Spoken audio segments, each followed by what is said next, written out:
Bismillahirrahmanirrahim. Assalamualaikum warahmatullahi wabarakatuh. Assalamualaikum warahmatullahi wabarakatuh.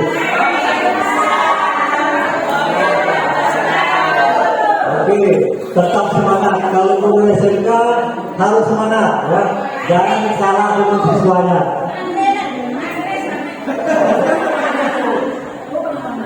Baik, alhamdulillah atas berkah rahmat Allah Subhanahu wa taala kita dapat berkumpul di sini dalam keadaan sehat walafiat.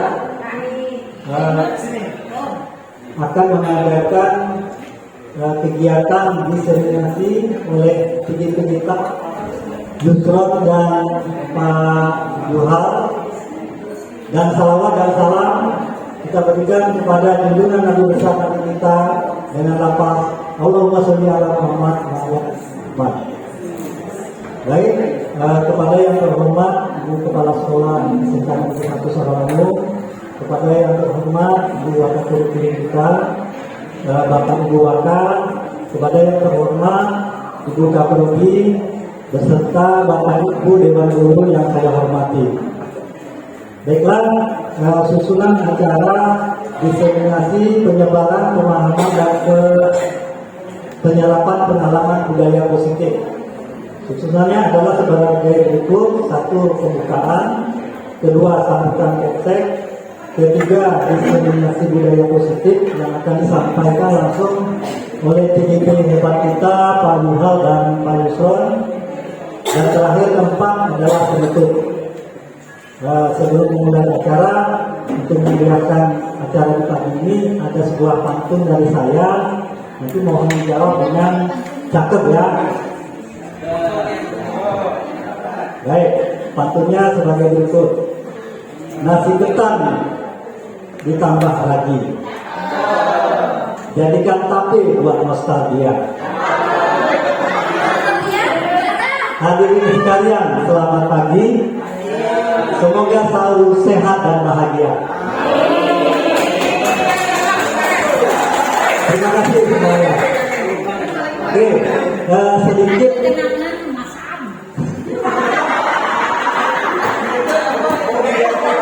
Oke, sedikit pemantik pengetahuan Bapak Ibu budaya positif. Mungkin dulu sudah pernah dengan Bu Desi, CGP kita yang bukan CGP lagi ya, sudah hilang, jadi perlu penggerak. Saya hanya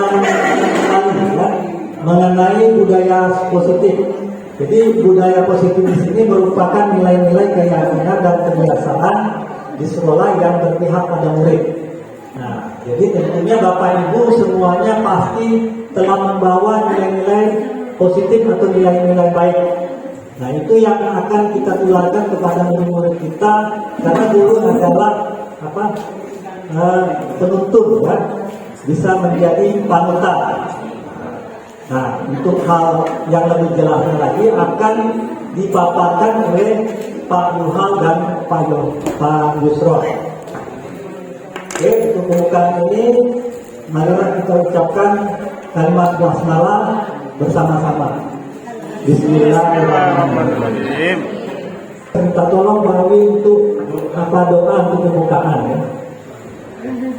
Bawi maju. Ya Abdul Bawi lah ya. Silakan Bawi. Bawi.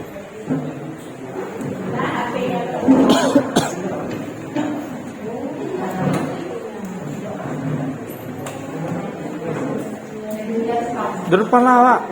Depan, Pak. Wah, udah nampak kamera. Alhamdulillah, sebelum kita mulai acara ini, kita bersyukur kepada Allah SWT agar acara kita ini diberi keberkahan dan terdapat ridhonya Nabi Rabbul Alamin. A'udzubillahi minasyaitonir rajim. Bismillahirrahmanirrahim. Alhamdulillahirabbil alamin, hamdan syakirin, hamdan na'imin, hamdan yuwafi ni'amahu wa yukafi wa mazida. Ya Rabbana lakal hamdu kama yanbaghi li jalali wajhika al-karim wa li 'azimi sultanik. Allahumma shalli ala sayyidina Muhammad wa ala ali sayyidina Muhammad. Allahumma iftah alaina hikmataka wa ansur alaina min hazaina birahmatika ya arhamar rahimin. Allahumma inna nas'aluka al-huda wa tuqa wal afafa wal ghina. Allahumma arzuqna al-fahma wal ilma birahmatika ya arhamar rahimin. Ya Allah yang Maha Pengasih, tambahkanlah kepada kami ilmu yang bermanfaat dan berilah kami kemampuan agar dapat memahaminya dengan baik, serta jadikanlah kami termasuk ke dalam golongan orang-orang yang saleh dan salehah.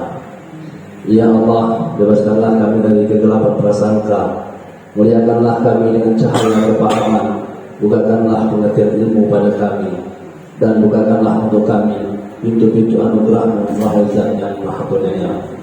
Rabbana la tuzigh qulubana min ladunka rahmah innaka antal wahhab. Rabbana atina fid dunya hasanah wa fil akhirati hasanah wa qina azabannar. Walhamdulillahi rabbil alamin.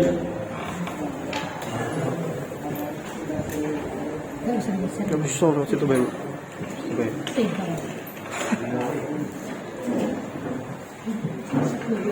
Baik, terima kasih Pak Ali dan Bapak Ibu yang sudah berdoa, semoga acara ini menjadi berkah dan rahmat bagi kita.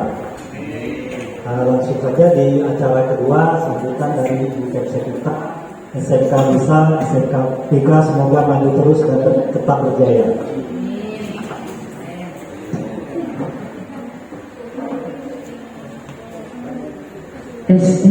Bismillahirrahmanirrahim. Assalamualaikum warahmatullahi wabarakatuh. Selamat pagi, salam sejahtera untuk kita semua. Yang saya hormati di sini Bapak Ibu Majelis Guru, dan yang kita banggakan di sini calon TGP kita ya, calon guru penggerak kita yang luar biasa semangatnya.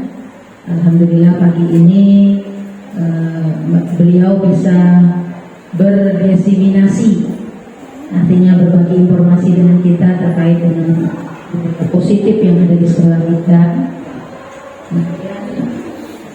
Mari kita sama-sama Bapak Ibu bersyukur kepada Allah Subhanahu wa Ta'ala yang mana kita hari ini masih dalam lindungannya, sehingga kita bisa dalam rangka mengikuti program yang ada di kegiatan CGP.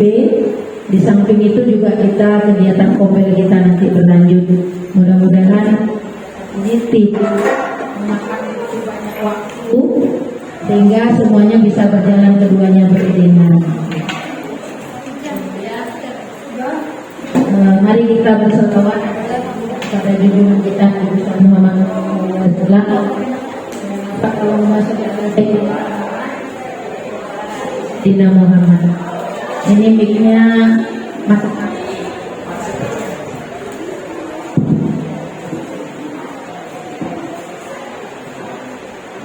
Mungkin ini kepalanya sudah mulai goyang ya. Jadi Bapak Ibu, hari ini seperti yang sudah pernah kita lakukan juga dulu di kegiatan Ibu Desi, bahwa ada beberapa kegiatan yang memang orientasinya kepada seluruh warga sekolah untuk kita bisa mengembangkan nilai-nilai positif yang ada dan yang sesuai dengan budaya-budaya kita, maksudnya dengan budaya daerah dan wilayah kita. Jadi Bapak Ibu, kalau yang dipaparkan nanti oleh teman-teman kita di sini ada Pak Yusron terkait dengan budaya positif, saya hanya mengambil garis besarnya saja, bahwa semua sekolah yang ada, ya semua sekolah lah, itu punya nilai-nilai yang memang dipegang teguh oleh warganya, oleh warga sekolahnya. Jadi ketika kita mengembangkan visi misi sekolah, misalnya visi sudah kemarin ya, minggu yang lalu visi misi kita sudah. Dari visi misi yang kita sudah buat itu sebagai impian besar kita ke depan 5 tahun, 2 tahun, 3 tahun ke depan, sekolah ini mau kita jadikan apa? Baik dari sisi kita gurunya, kemudian dari sisi siswanya, lulusannya, termasuk semua warga sekolah. Itu punya impian yang sama yang kita tuangkan dalam bentuk visi. Dan kita untuk mencapai visi dijabarkan dalam misi. Misi-misi itulah yang harus kita tapaki tahap demi tahapnya, sehingga kita sama-sama bisa menuju apa yang kita cita-citakan. Jadi hari ini kita duduk di sini juga dalam rangka pencapaian visi yang sudah kita canangkan. Karena apa Bapak Ibu? Sebuah visi besar cita-citanya bagus, mau meluluskan siswa yang berkarakter, berakhlak mulia. Berarti gurunya juga harus sudah berakhlak mulia duluan, harus mempunyai karakter terlebih dahulu. Nah, untuk bisa mewujudkan sekolah yang berkarakter, nilai-nilai budaya positif apa yang perlu dikembangkan di sekolah? Ini Bapak Ibu yang perlu kita dudukkan sama-sama. Karena nilai-nilai jumlahnya banyak sekali.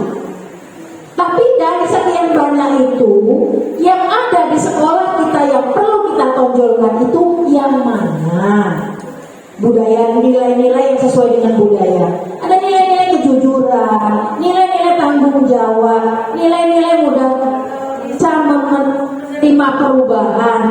Kemudian nilai-nilai yang bertoleransi, kemudian nilai-nilai yang sesuai dengan falsafah kita Pancasila. Ada semua nilai-nilai itu di sana. Dan nanti kita akan melihat dari budaya nilai-nilai positif itu mana yang akan dikembangkan sesuai dengan pilihan dari CGP kita. Nanti Pak Yunal nilai-nilai apa yang ingin ditonjolkan. Kemudian Pak Yusron juga seperti itu. Nah Bapak Ibu, kayaknya perlu duduk. Karena menyikapi kondisi yang ada.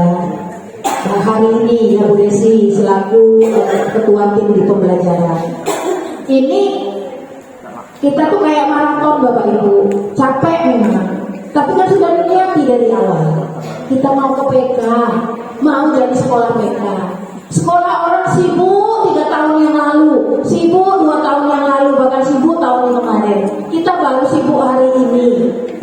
Jadi saya mohon minta dengan kesediaan Bapak Ibu, PK di tempat orang lain sukses, di SMK 1 juga harus sukses.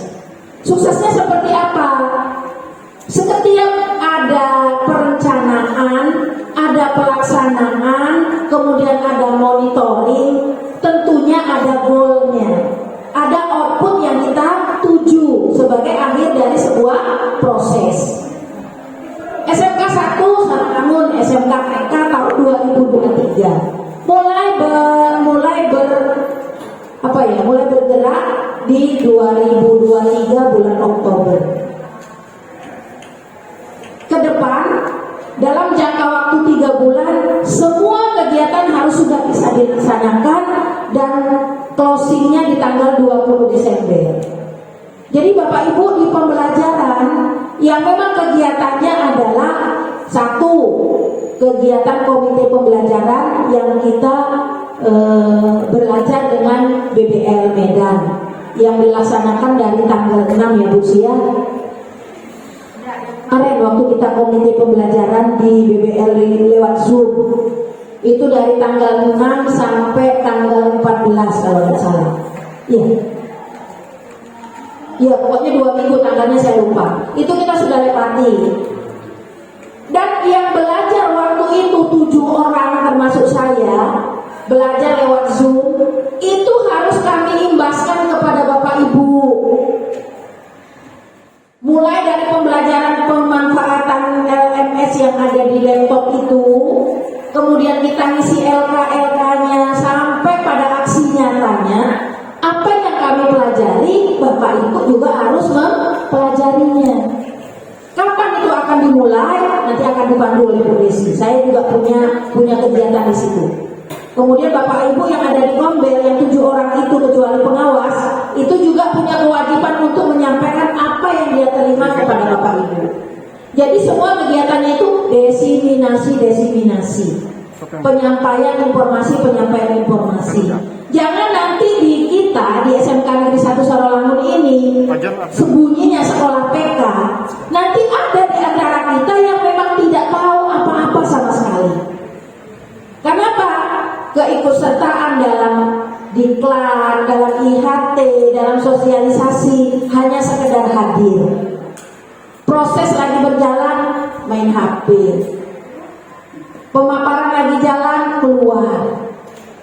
Yang rokok, yang duduk, sehingga informasi yang kita terima sepotong-sepotong, tidak ikut, tidak bertanya, sehingga kita selalu miss. Artinya apa? Apa yang kita terima, apa yang disampaikan berbeda dengan yang kita terima. Saya tidak mau seperti itu Bapak Ibu. Ini kejadian juga di sekolah lain. Selalu ada. Dari 30 orang yang arti misalnya 25, nanti ada beberapa orang yang memang sama sekali tidak peduli. Ketika ditanya orang SMK 1 PK, ya iya, apa kegiatan kamu? Entah, pegawai rapat baik, rapat tapu ibu itu dibiayai negara untuk rapat katanya. Padahal bukan itu Bapak Ibu. Kita membuka mindset, membuka pola pikir kita ini yang memang sudah kadung, sudah terlanjur di zona nyaman, sehingga untuk melakukan perubahan itu ogah-ogahan. Jadi mari Bapak Ibu, saya tidak mau ada kalimat-kalimat yang seperti itu. Artinya kita sudah sama-sama loh terbuka. Yuk kita sama-sama di sini, diundang, diajak. Nah, nanti saya minta kalau memang untuk di komite pembelajaran nanti menyampaikan materi dan yang hadir itu sudah kita tetapkan sekian orang, tidak semua Bapak Ibu. Dari warga yang ada di sekolah ini paling hanya sekitar 30%-nya saja yang bisa diajak.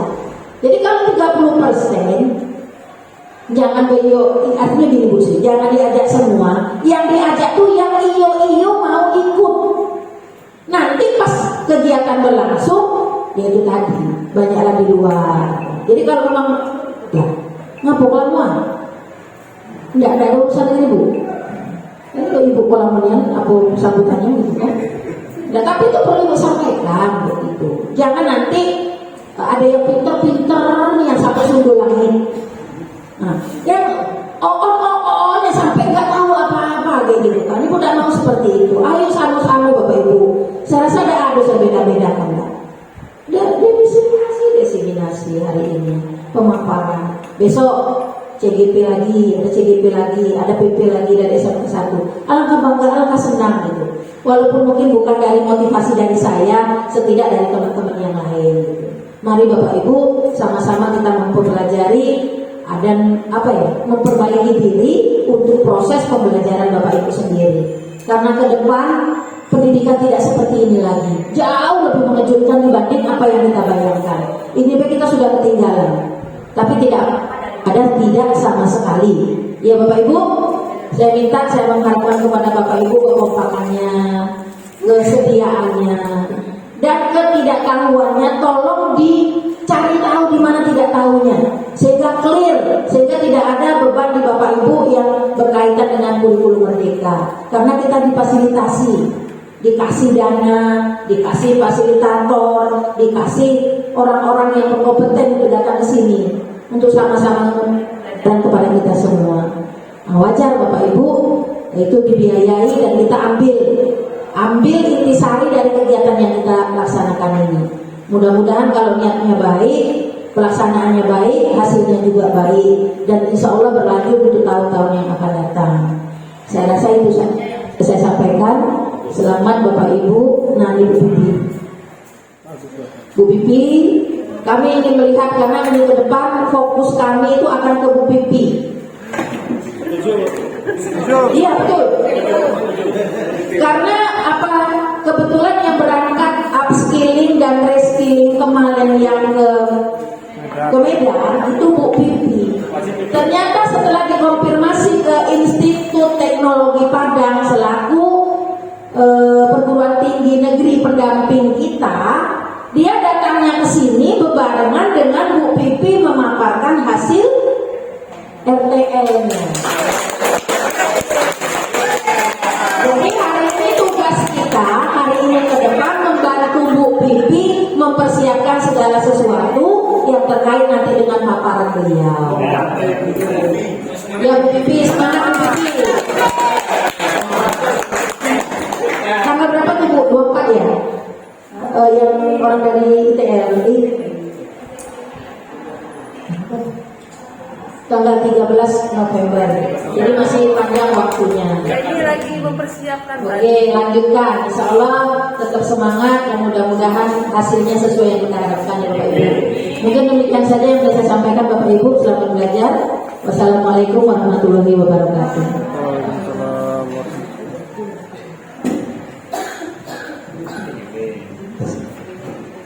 Baiklah, kita menuju acara berikutnya. Sebelumnya terima kasih kepada ibu dosen kita yang telah memberi motivasi hebatnya dan inspirasi atau pencerahan yang sangat memotivasi. Mudah-mudahan Bapak Ibu semua dapat termotivasi karena suka tidak suka di era milenial ini atau yang dikenal dengan revolusi 4.0, guru semua harus mengupgrade diri ya. Kalau tidak mengupgrade diri nanti kita akan kadaluarsa sebelum waktunya. Ya seperti waktu kalau tidak diupgrade kan tidak bisa dipakai ya expired. Jadi motivasi dari Ibu Kepsek tadi sangat benar sekali. Jadi kita harus membangunkan macan yang ada di dalam diri kita masing-masing kan? Jadi mungkin hari ini macan yang sudah bangun adalah begitu kan? Mungkin di hari-hari yang lain ada guru-guru berikutnya macannya bangun kan? Macan untuk kebaikan sekolah. Baiklah, kita lanjut ke acara puncaknya. Acara ketiga adalah diseminasi budaya positif yang akan langsung dibawakan CGP hebat kita Pak Duhal Widodo Enkon dan Pak Yusron SPDI DR. Waktu dan tempat saya silakan untuk mempresentasikan.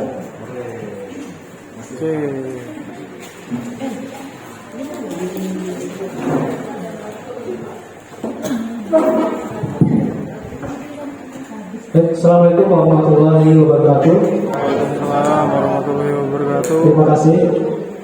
Yang saya hormati Ibu Kepala Sekolah SMK Negeri 1 Sarawak, yang saya hormati Bapak Ibu Guru yang hadir di ruang ini dalam acara diseminasi budaya positif.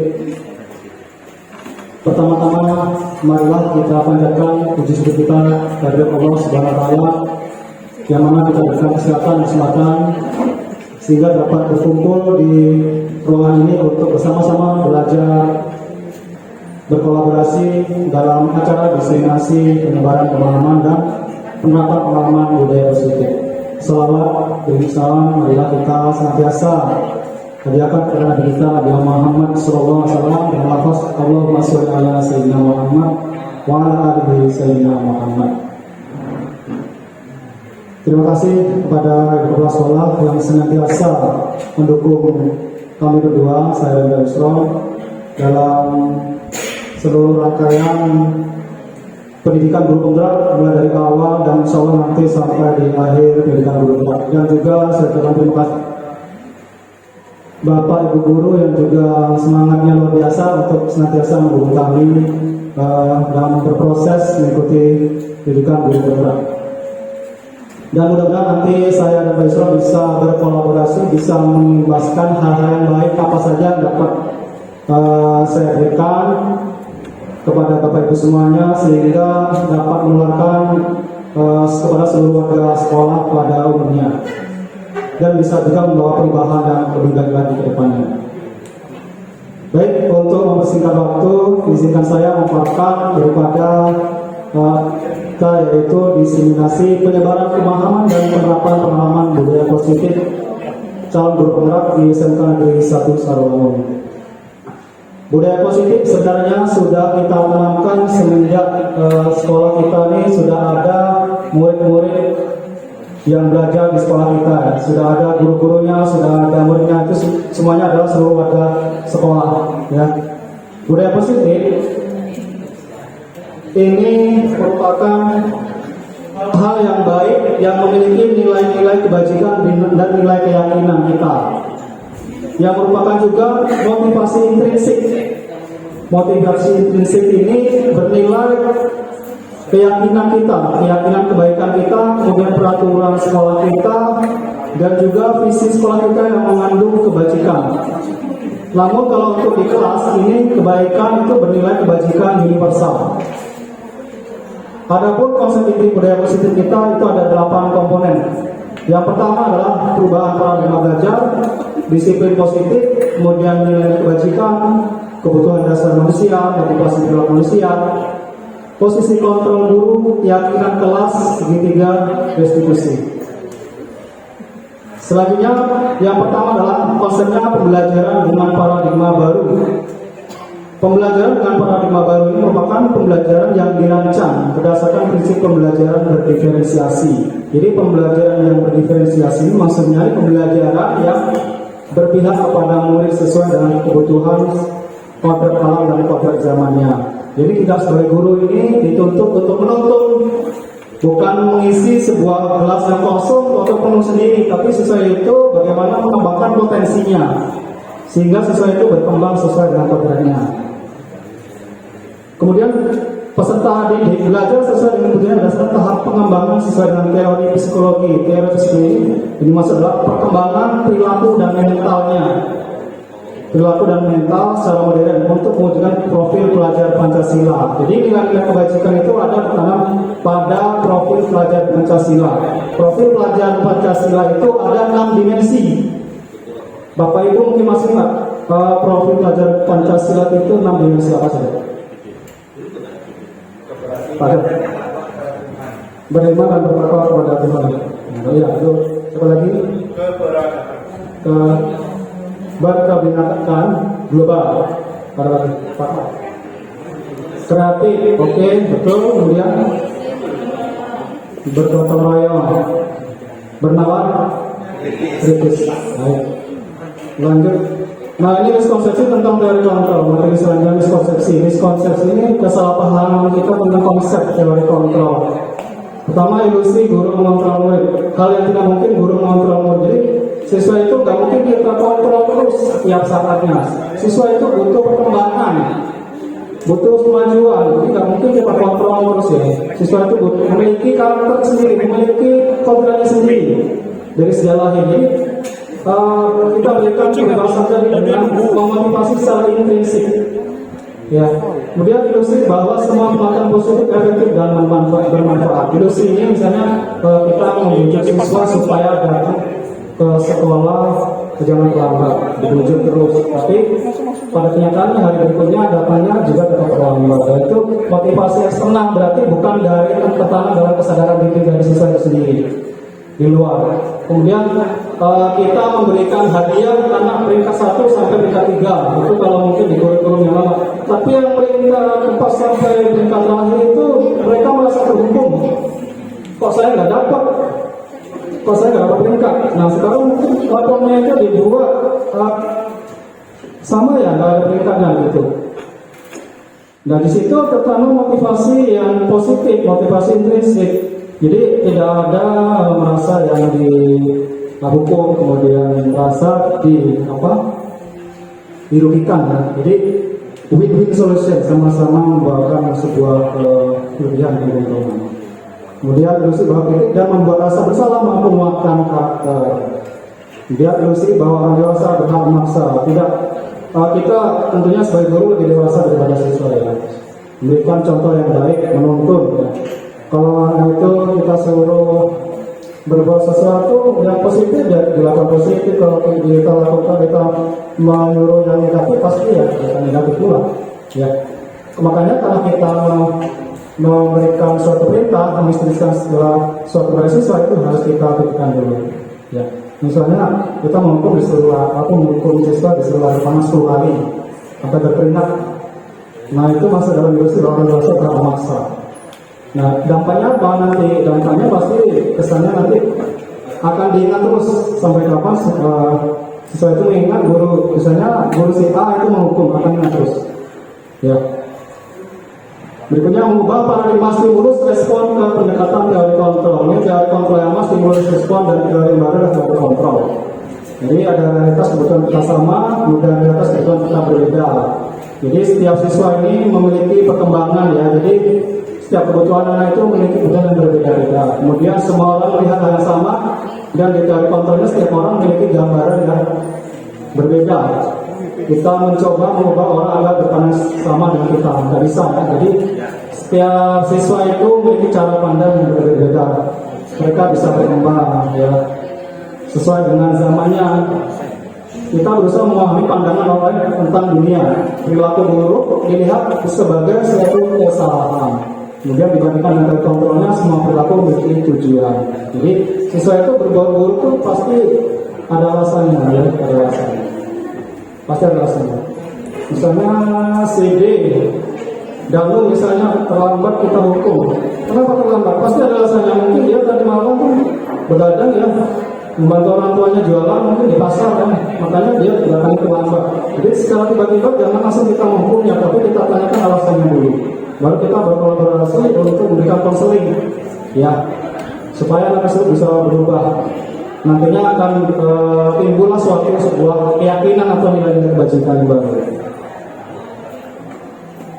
Lanjut ke disiplin positif. Nah, disiplin positif ini berasal dari kata disiplina, artinya belajar disiplin mengacu pada disiplin diri dan memiliki rasa tanggung jawab terhadap apa yang dilakukan berdasarkan nilai yang diyakini menjawab. Nilai-nilai yang diyakini kalau untuk siswa kita itu biasanya nilai-nilai universal, rasa menghargai, rasa menghormati, disiplin, rajin belajar, seperti itu. Contohnya seperti itu ya.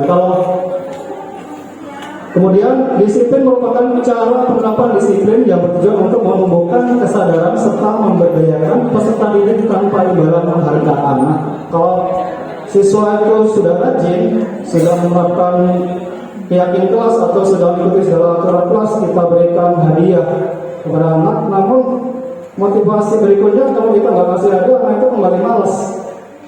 Berarti nggak ngaruh.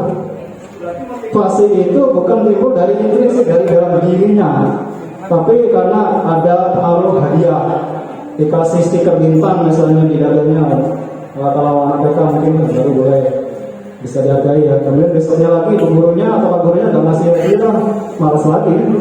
Nah, jadi harus ada ditanamkan kesadaran, dibangun dari kesadaran dalam diri pribadi siswa itu sendiri.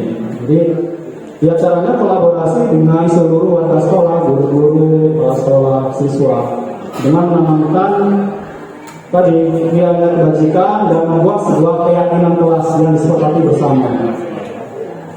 Sebagai tujuan kita adalah menciptakan peserta didik yang memiliki disiplin diri sehingga mereka berperilaku mengacu kepada nilai kebajikan universal dan memiliki motivasi intrinsik dalam perubahan perilaku ke arah yang lebih baik. Baik, nah ini nilai-nilai kebajikan. Jadi nilai-nilai kebajikan itu nilai yang sudah disepakati bersama, lepas dari suku bangsa, agama, bahasa maupun latar belakangnya. Nilai-nilai kebajikan ini kalau kita terapkan di kelas kita itu membuat sebuah keyakinan kelas, ya, membuat keyakinan kelas. Keyakinan kelas itu sebuah nilai-nilai kebaikan positif yang kita buat bersama siswa kita di kelas. Yang dibuat bersama-sama di kelas dengan siswa kita, sehingga siswa itu yang nantinya akan menerapkan peraturan keyakinan itu sendiri dengan penuh kesadaran. Nah, di sini ada contoh-contoh nilai kebajikan institusi dari organisasi. Pertama dari profil pelajar Pancasila. Tadi sudah disebutkan dari Bapak Ibu, beriman dan bertakwa pada Tuhan Yang Maha Esa, kemudian berakhlak mulia, berkebinekaan global, gotong royong, mandiri, kreatif dan bernama kritis. Jadi harapan kita ke depannya kita sedang menatap kurikulum mereka, kita berusaha menanamkan nilai kebajikan yang ada pada profil pelajar Pancasila untuk ditanamkan kepada peserta didik kita. Kemudian dari organisasi Popularitas Program DP, ini ada toleransi, rasa hormat, integritas, mandiri, menghargai, antusias, empati, pengetahuan, kreativitas, kerjasama, percaya diri dan komitmen.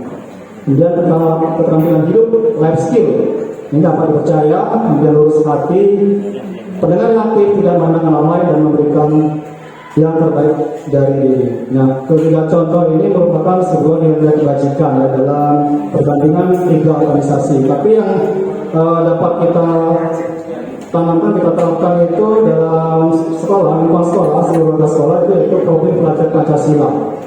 Ya, kalau untuk saat ini, tapi kelas kita coba untuk membuat sebuah keyakinan kelas. Nah, di sini selanjutnya adalah kebutuhan dasar manusia. Kebutuhan dasar manusia adalah segala sesuatu yang kita lakukan untuk mendapatkan apa yang kita inginkan. Seluruh tindakan yang kita lakukan untuk tujuan itu dan semua usaha terbaik kita adalah dalam rangka agar bisa kita berpenuhi dengan baik. Nah, kebutuhan dasar kita itu ada 5 ya Bapak Ibu, ada. Nah, pertama bertahan hidup. Kalau menurut teori Geser, teori orang barat itu ada 5. Mungkin Bapak Ibu ada yang setuju, ada yang mungkin pendapat lain, nanti silakan kita diskusikan. Ada bertahan hidup, makan, pakaian, tempat tinggal, keamanan, kesehatan, bertahan hidup. Jadi contohnya kalau misalnya siswa itu di saat upacara bendera, sebagai petugas upacara bendera itu salah satu siswa kita pingsan. Nah, berarti ada kebutuhan hidup yang tidak terpenuhi, makan mungkin. Jadi salah satu siswa itu belum sarapan, ya, pingsan atau pingsan. Ya, itu sering kita dapati, jadi mungkin dia belum makan atau belum sarapan. Kemudian kasih sayang dan rasa terima, setiap orang pasti memiliki rasa kasih sayang. Jadi kita saling menyayangi, saling menghargai atas sama. Kemudian rasa kepedulian, kerjasama menjadi bagian kelompok. Jadi kita antara satu dengan lain itu saling membutuhkan, tidak bisa kita berdiri sendiri. Pun juga siswa juga saling kolaborasi, ya, antara siswa yang maupun yang guru. Penguasaan, harga diri, keinginan untuk dianggap pemimpin, kemudian berprestasi diakui dengar. Nah, setiap siswa ini perlu pengembangan diri juga, bukan cuma guru. Siswa itu butuh aktualisasi diri, butuh ingin dilihat di depan, butuh ingin tampil di depan juga. Misalnya siswa ikut lomba FKS dapat juara 1 misalnya, berarti sudah terpenuhinya kebutuhan dasar di bagian penguasaan. Nah, berarti berprestasi, diakui juga, kemudian didengar. Jadi apa yang disampaikan itu akan didengarnya, misalnya menjadi ketua kelas, kalau di kelas ya, jadi ketua kelas. Ya, apapun pesan-pesan disampaikan kepada kawannya dan harapannya didengar. Kemudian kebebasan, ini butuh juga kemandirian, memiliki pilihan, mencoba hal baru, mampu mengendalikan diri. Jadi segala sesuatu yang dilakukan siswa kita harus ada batasannya, dikendalikan juga, tidak boleh terlalu bebas untuk melakukan hal-hal yang dilakukan baik berupa negatif maupun hal yang buruk itu dilakukan di sekolah kita. Jadi harus dikendalikan jangan sampai nanti terlena. Yang kesenangan, bermain, humor, antusiasme terbawa. Mungkin di sini ada, kalau saya sendiri saya kombinasikan kalau mengajar itu ada bermainnya juga, kalau humor itu sedikit saya, kemudian antusiasme dan terbawa. Mungkin kalau Andri banyak humornya ya. Nah, ini ada tipikal mungkin ada, kalau guru dulu mungkin harus tegang, kita harus perhatikan ya.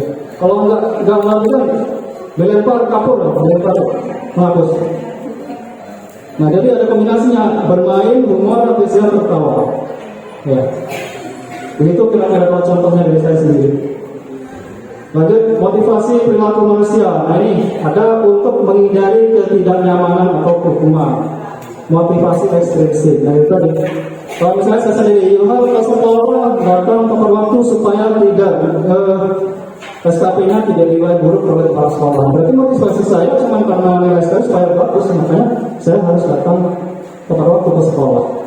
Ya, berarti intrinsiknya belum ada. Motivasi intrinsiknya belum ada. Motivasi kesadaran yang ditanamkan dalam diri belum ada.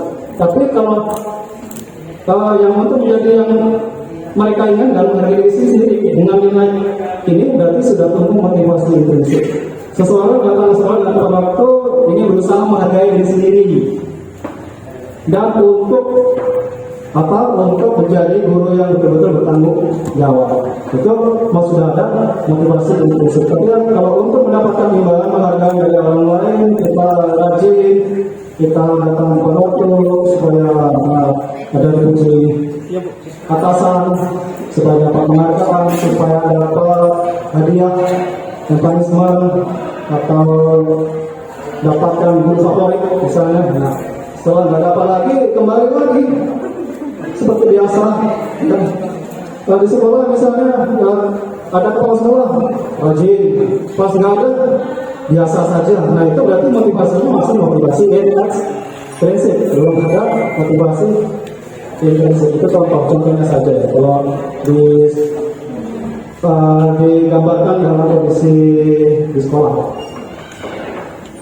Kemudian di sini ada motivasi itu ada hukuman, konsekuensi, dan restitusi. Di hukuman itu tidak berencana, bisa tiba-tiba, boleh tidak tahu apa-apa yang akan terjadi. Bersifat seseorang berupa hukuman fisik atau psikis. Jadi setiap murid itu melanggar peraturan atau berbuat hal yang buruk itu pasti punya alasan. Mungkin saya juga pernah di sini sebagai penghukum. Ya, siswa begitu datang terlambat dihukum oleh guru kita disuruh push up. Setelah disuruh push up disuruh bersihkan rumput ya, bersihkan rumput juga. Itu sebagai penghukum. Ya, tapi seharusnya memang kita itu pertama harus tanyakan dulu alasannya apa. Kenapa alasannya bisa terlambat? Nah, di situ nanti kita stimulus dulu, kita stimulus. Kenapa? Alasannya kenapa kok bisa terlambat? Apakah malam harinya itu main game? Apakah bantu orang tuanya yang jualan? Apakah malam harinya itu mengerjakan banyak tugas sehingga ya datangnya ke sana sehingga itu tadi kena hukuman. Nah sebaiknya kalau memang siswa tersebut melanggar peraturan sekolah itu setidaknya tidak langsung hukum ya. Kemudian konsekuensi ini direncanakan sebagaimana mereka dibuat tidak nyaman, sikap guru selalu motor murid. Nah ini contohnya misalnya kalau konsekuensi ini, kalau menurut saya ini sebuah peraturan sekolah dan tata tertib sekolah yang sudah terbentuk. Peraturan tata tertib dan program sekolah yang sudah ada. Nah, jadi kalau misalnya siswa itu merusak sebuah tanaman atau merusak sebuah pohon atau bunga di pot itu berarti harus menggantinya. Konsekuensi atau hukuman? Konsekuensi. Siswa sengaja membanting meja sampai patah dan harus menggantinya, berarti konsekuensi ya, bukan hukuman. Baik, berikutnya restitusi. Restitusi itu proses menciptakan kondisi bagi murid untuk memperbaiki kesalahan. Jadi prosesnya ada kolaborasi yang mengajarkan murid untuk mencari solusinya sendiri. Nah, untuk proses restitusi ini, pertama yang kita buat atau kita terapkan adalah pengalaman kita untuk membuat sebuah keyakinan kelas. Membuat sebuah keyakinan kelas kita di kelas kita masing-masing. Nah, mungkin Bapak Ibu wali kelas untuk memulainya lebih dulu di kelasnya untuk membuat sebuah keyakinan kelas. Nah, ini ada 5 posisi kontrol guru. Dan Bapak Ibu di sini posisi di mana? Bapak Ibu yang sudah pernah lakukan? Posisi yang mana yang pernah Bapak Ibu lakukan? Kalau saya sendiri menghukum pernah. Menghukum begitu siswa terlambat skor jam 10 kali. Itu pernah. Membuat rasa bersalah. Kamu ini datang terlambat, sudah waktunya sekarang sudah 12 menit lewat. Kenapa sudah? Nah, itu misal contohnya membuat rasa bersalah. Pernah? Pernah. Teman. Yuk sama-sama kita belajar di kelas nanti guru kita mengontrol di kelas kita loh, malu jadinya. Nah itu sebagai teman. Kalau pemantau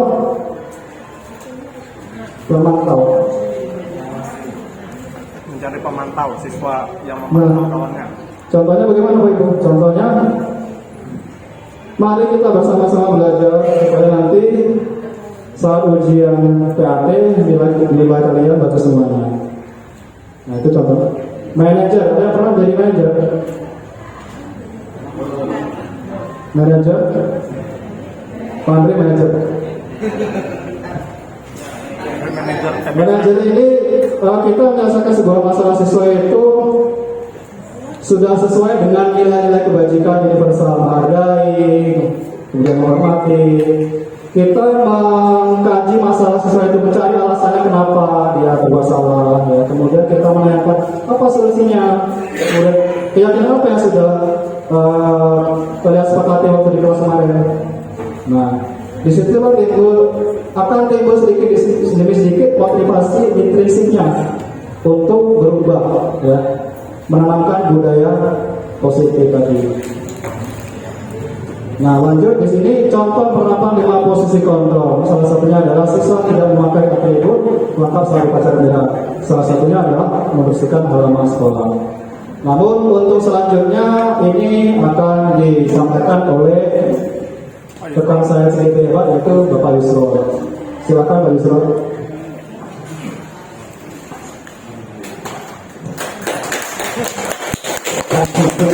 Terima kasih banyak.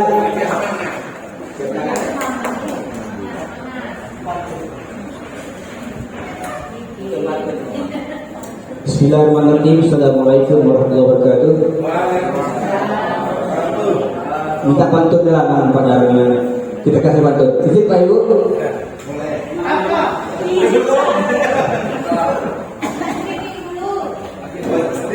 Kasih ini pantun ya. Kutanam pinang rapat-rapat agar puyuh dapat berlari. Mendengar salam kurang semangat. Kita ulangi sekali lagi. Assalamualaikum warahmatullahi wabarakatuh. Waalaikumsalam. Terima kasih. Alhamdulillah bi ni'matil Islam wa salli wa sallim ala Muhammad wa ala alihi wa sahbihi wa man tabi'ahum. Yang saya hormati Ibu Kepala Sekolah, Bapak Ibu Wakil, dan teman-teman semua yang sudah sudi hadir bersama kami. Mohon untuk bersabar ya, karena ini program masih panjang lagi tuh nampaknya. Ada beberapa bulan lagi dan yang ke depan juga mungkin membutuhkan tenaga dan sumbangsih dari kawan semuanya. Alhamdulillah tadi sudah sampaikan panjang lebar oleh Pak Yuhal. Tolong Pak Andre kembali lagi ke slide sebelumnya. Nah ini tadi kan posisi kontrol. Rata-rata saya pribadi itu ada sebagai penghubung, betul ya? Karena kami sering dengan Pak Ibu di depan itu, ketika anak terlambat, saya Pak Yusri juga sering itu. Terlambat kamu push up atau sepanjang 100 kali. Nah ini kan sebenarnya posisi penghubung sebenarnya, yang mana seharusnya kita kembali atau terletak pada posisi manajer gitu. Bapak Ibu sekalian, dari 5 ini ada nggak posisi yang belum ada di tingkat 1 gitu? Pak Iril, ini kan ada penghubung, masuk ya? Penghubung kita seringkali saya lihat itu. Kalau menghubung bahasa seperti itu, kamu ini nak, kamu tak ibu dengan induk kamu. Wah, itu bahasa digunakan sering kan, induk kamu motong, alih hujan. Kemudian lega murah, anda edukasi yang induk kamu, nah, itu sebuah salah. Jadi anak itu, oh iya, ibu-ibu atau apa, mak bapaknya saruh dari duit, nah, itu kan sebuah kesalahan itu. Kalau teman kita sering, kita selalu tak anak itu kita usahakan tidak bermasalah gitu, itu intinya. Nah kalau memantau hampir sama, sebenarnya tidak mengarah ke konsekuensi. Nah manajerai posisi paling baik. Nah ada nggak satu posisi yang belum pernah terjadi di kita, yang pernah kita lihat, kita pahami, tapi tidak di situ? Ada apa ya kira-kira? Sudah semuanya ya? Komentator?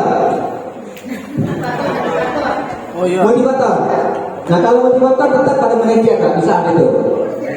Nah, izin Bu, kalau saya boleh menambahkan Pak Ebi, ini kan ada 5. Kalau saya menambahkan yang ke-6. Yang ke-6-nya posisi kontrol guru tidak peduli. Ada kan begitu? Anak menjelaskan, anda tahu begitu. Manja ada berhenti. Ada kan? Ada begitu. Ada juga ada terlambat. Hari ini masuk kelas, terlambat lagi, besok terlambat lagi. Didiamkan saja tanpa ada semacam kepedulian kepada anak tersebut. Nah kalau saya menambahkan itu Ibu Perfect, lihat makan itu senang itu. Kemarin juga saya sering juga berdebat dengan pasir tadi atau dengan instruktur. Mereka menyampaikan 5 kebutuhan manusia. Ada survive, itu bertahan hidup, makan segala macam. Ada kebutuhan kebebasan, fun, love and belonging gitu. Nah, maka saya juga memberikan masukan kepada instruktur kami. Ada yang kurang satu Pak, saya bilang. Apa yang kurang? Kita lupa dengan kebutuhan dengan Tuhan gitu. Nah ini kan ada. Betul bertahan hidup betul. Kesayang kita butuh, penguasaan kita berkuasa, harus seperti itu. Bebas, memang itu berkekang kan? Kesenangan. Nah satu yang kurang untuk saya, kurangnya kita tidak membutuhkan kebutuhan dari Tuhan. Bagaimana orang berdasarkan hidup banyak pakaian lengkap, makanan lengkap, semua tempat tinggal nyaman, kalau tidak tahu bersyukur. Ya, makanya saya bukannya protes dengan instruktur pada saya, tapi memberi pandangan saya secara pribadi dengan dia itu. Ya, lanjut. Nah, dari 5 tadi, 5 posisi kontrol, rata-rata kita adalah penghukum. Saya seperti itu yang saya lihat. Atau paling level tingginya pembuat proposal tadi itu. Jadi ini pun juga ketika anak sudah berulang kali kita nasihatin, dipanggil kayak itu, Mak, Pak, Nek. Kemarin kan ada anak kita yang sampai dihukum sumpah Quran kan? Ada kan begitu? Nah ada juga anak yang berkali-kali kayak Zaid Muhammad dari ibu-ibu berita ini. Setiap hari kamu juga terlambat, kamu lagi. Memang begitu terjadi. Nah itu karena tidak masuk kategori bersalah mengenai. Itu yang kita terjadi pada hari ini. Nah kami mencoba berbagi dengan kawan-kawan semua. Kita coba apa itu segitiga restitusi dan sampai ke posisi manajernya. Kami juga dalam artian belum sepenuhnya paham, dalam artian untuk melaksanakannya butuh waktu. Sama dengan instruktur itu untuk sampai posisi manajer kita butuh pengalaman, butuh pemahaman, butuh latihan terus itu, baru sampai itu nantinya. Jadi Pak Andre.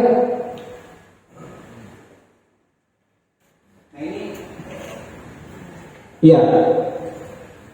Nah ini kan contoh anak tidak pakai terikut sekolah, pakaiannya mungkin tidak ada topi atau dasi gitu kan.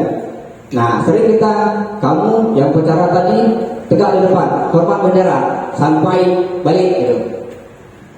Itu fungsi penghukum jadinya. Nah kalau yang bersalah, kita seolah-olah mengubah, membuat mereka paham dengan apa yang terjadi. Kemudian mereka merasa bersalah. Nah, itu yang sering terjadi. Itu kedua yang kita. Teman, nah ini tadi seperti kita seolah-olah ini ada kekurangannya. Kalau kekurangan nanti ketika anak itu punya masalah langsung ke gurunya. Dia coba hanya bisa mengandalkan orang lain. Itu kalau teman. Dan kalau teman tahu, nah ini berbicara tentang konsekuensi. Ada peraturan sekolah. Ini sebagainya ada Pak Ipul memang. Karena ini kan nanti ada peraturan sekolah yang sudah kita buat, jadi ada poin-poinnya. Di situ kan tahu Anda salah ini, konsekuensinya apa, poinnya berapa, mungkin dipanggil orang tua atau pindah dari wali kelas itu. Itu masuk ke kategori pemantau. Nah ini yang manajer. Yang manajer ini mungkin Ibu Desi lah yang sudah menerapkannya, karena dia udah duluan dari kami sebagai CDP. Yang manajer ini memang yang paling tinggi levelnya. Tapi level yang paling rendah lagi tadi itu posisi tidak peduli tadi itu. Nomor 0 kan jadinya. Nomor 5 ini. Nah ini kita coba bikin Bapak Ibu melihat dari kata-kata yang kami tulis tadi, kira-kira apa ini posisinya? Apakah sebagai teman, sebagai pemantau, manajer, atau penghukum? Saya kecewa sekali dengan kamu Pak Andre. Itu seperti apa kira-kira? Hah? Curhat. Oh ya, teman curhat ya. Teman curhat. Saya kecewa sekali dengan Pak Andre. Sudah berkali-kali saya bilang dengan kamu masih tidak berubah.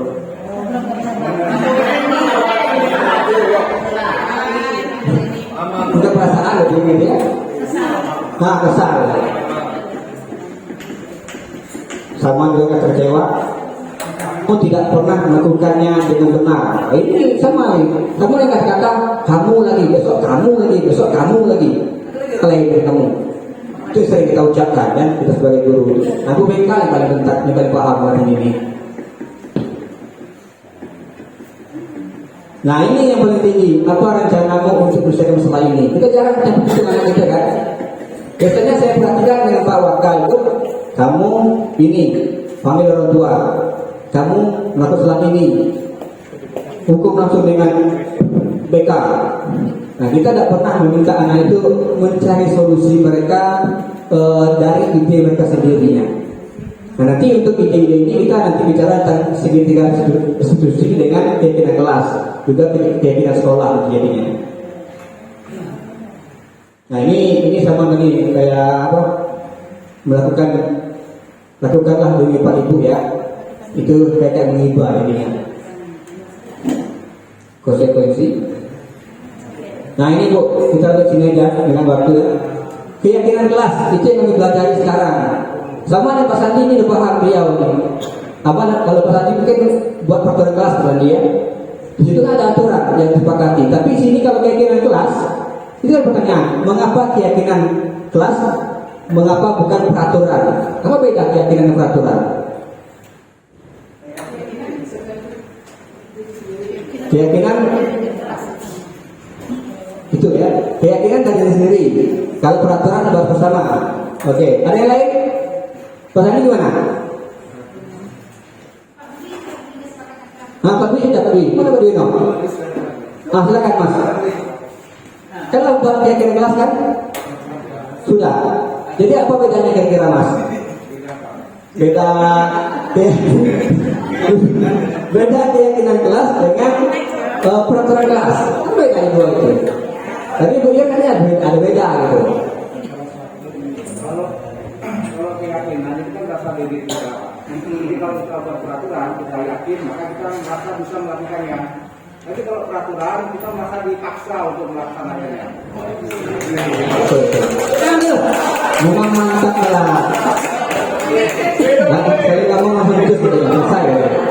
Ini memang betul ada orang yang bagus sebenarnya. Ada PP yang dampingi wajar kan?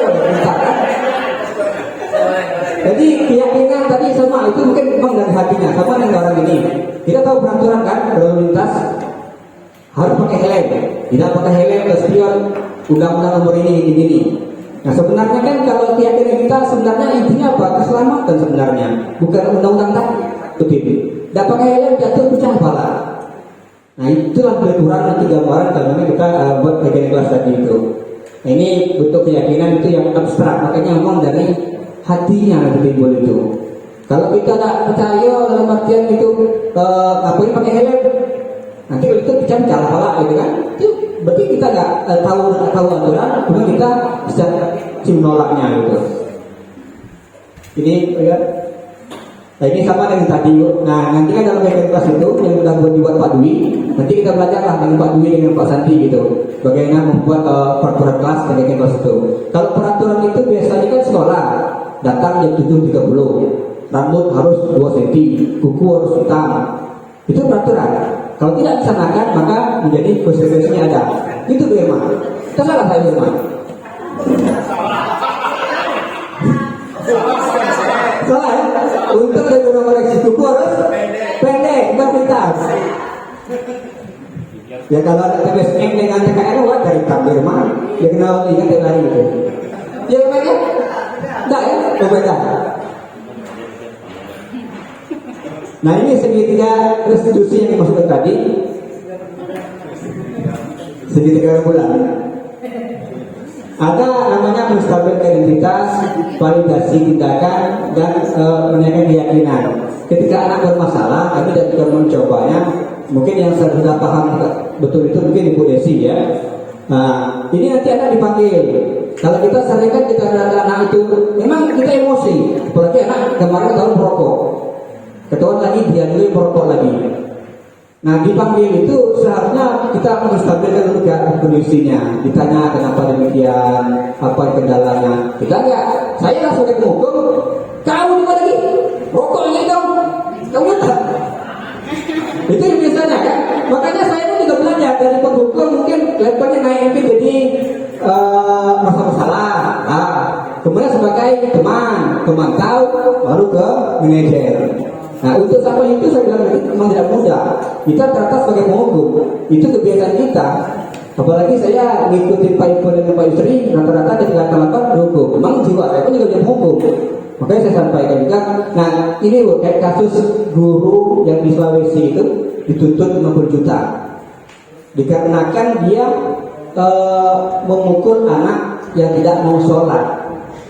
Nah saya itu diskusikan kan kalau Islam kan sampaikan 7 tahun perintah anak sholat, 10 tahun silakan dipukul. Nah kalau cara kita, kalau menurut teori ini kami tidak salah. Kalau saya jadi pribadi mengatakan bapaknya yang benar. Apa yang benar? Lah tahu anak sholat, kok dibela? Itu senang sholat sebenarnya kan?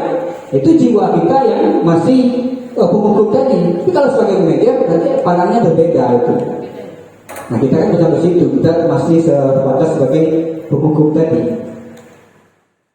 Nah ini kata-katanya kalau misalnya kita itu berbuat salah itu wajar, berarti kita sebagai manusiawi boleh. Dalam artian kan kita harus mengoreksi diri gitu. Tidak ada manusia sempurna. Validasi. Nah tanya apa alasan kamu? Kamu pasti punya alasan kan? Atau mungkin padahal kamu sesuatu yang lebih buruk lagi dari ini. Itu bentuk daripada validasi kata tadi. Sebenarnya keyakinan. Nah ini keyakinan yang nanti kalau kita sudah buat keyakinan kelas, ada nggak kita buat keyakinan kelas itu? Atau kesepakatan kelas namanya. Kalau ada baru bisa kita menanyakan pada anak gitu. Saya coba kelas 2 TBSM Pak Andre. 2 TBSM. Kan rata-rata anak tuh masuk baju luar. Datang kadang-kadang sering keluar masuk gitu. Nah dengan saya coba dalam beberapa minggu ini agak berbeda mereka Bu. Ada hasilnya gitu. Baju itu tidak lagi perlu kita marahi. Kalau saya kemarin enggak. Kau dimulai. Udah baju kan? Kau 10 kali, kalau kan 10 kali. Itu yang biasa saya lakukan gitu.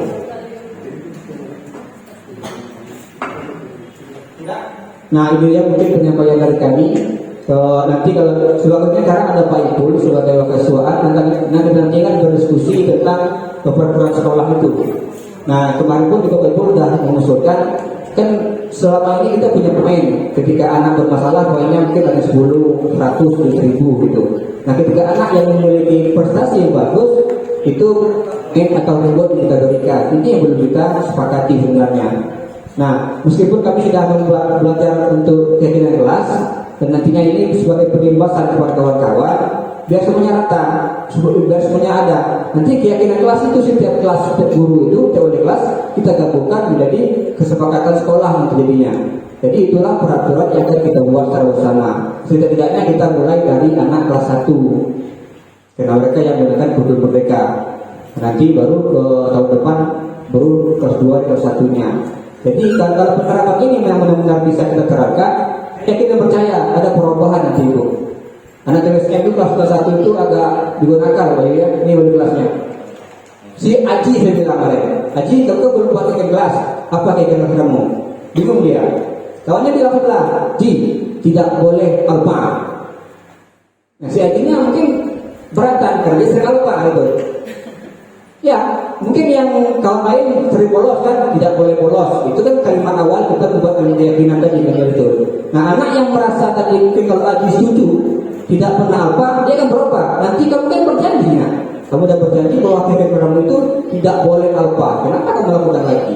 Kalau datangnya dari dalam diri anak kita, insya Allah mereka sadar, tahu bahwa ini memang ucapannya. Tetapi dengan mereka pun juga harus belajar menepati janji apa yang kita ucapkan. Ya, dari demikian Pak Ibu mungkin penyampaian dari kami. Kalau ada salah dan hilangnya mohon maaf. Kami masih belajar dan hari ini juga masih belajar tentang baik ini CGP kami untuk merdeka, dan mohon bantuannya kepada ibu lagi nantinya bila ada kegiatan kami yang datang ya. Dan terima kasih terima kasih Ibu Kepsek sangat mendukung kegiatan kami ini. Dan kita mengharapkan nanti ada juga CGP yang lainnya. Kadang-kadang tanggal 27 itu terakhir untuk pendaftaran buat Oktober ini. Ya, soalnya sekolah lain itu dapat daftar. Nah kita sebenarnya masih belum gitu. Mungkin misalnya bikin beradaran Pak Heri atau Pak Nawami kan itu, yang khusus PK gitu. Pak John, yang tanggal John. Pak Men, Bu Endang. Nah yang apa? Bu Endang dan Bu Sob juga yang bermodal yang berspesifikasi, tolong kalau bisa diikuti. Itu sangat rohani. Kita lebih saja nantinya. Ya, saya tutup dulu ya. Terima kasih perhatiannya. Oh iya, ada dari jawab. Silakan Pak Jan. Pak Uwi.